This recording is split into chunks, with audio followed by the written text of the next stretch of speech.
Tara, punta tayo ng lake farm. Ngayong araw nga pala, balak talaga namin pumunta ng lake farm.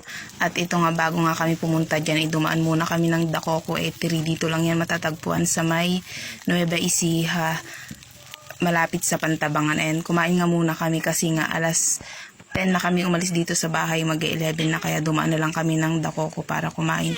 Yung in-order ko nga pala dyan is sisig, yung kay Habi, yung lechong kawali, ayan yung kinain namin dyan, at naka dalawang rice nga pala dyan si Habi, at ako isa nga lang, ayan, na may free pang sabaw at saka affordable lang talaga dito sa Dacoco, kaya kumain muna kami bago kami gumala.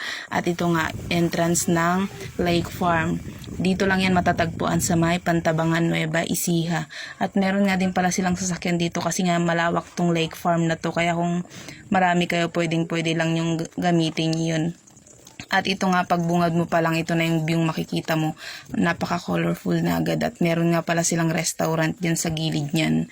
Kaya pwede lang din kayong kumain dyan kapag yung wala kayong mga dalang pagkain. At saka, di din yata pwedeng magdala kung papasok lang din kayo. At saka ang ano lang dyan, entrance fee lang dyan per head, 100 pesos. And at makikita nyo tong view dito galing sa taas. At ito, napakaganda nito. Pwede lang din dito yung may mag-birthday o kung anong okasyon. Ayan, meron silang mga pa-table dyan at nakikita nyo yung mga roses sa likod.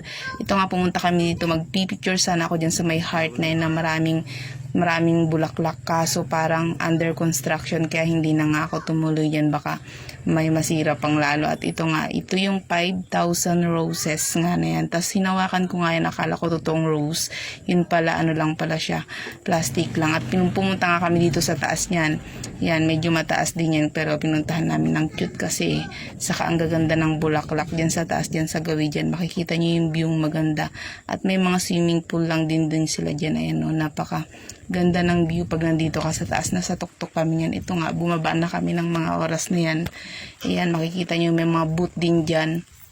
Pero may mga bayad din dyan kapag magbuboot kayo dyan. Ayan, makikita nyo din mamaya yung mga prices ng mga package nila. Pag mamaya papakita ko mamaya. Ito, napakaganda dyan.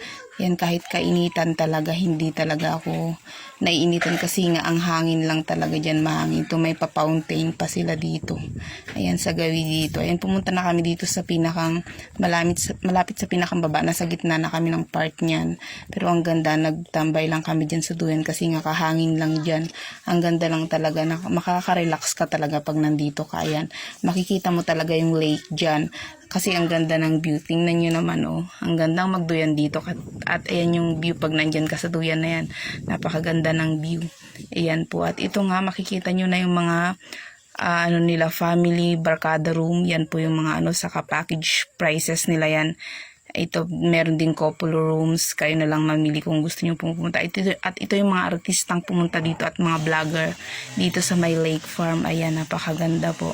Ayan. Ito lang po. Bye. Thank you for watching.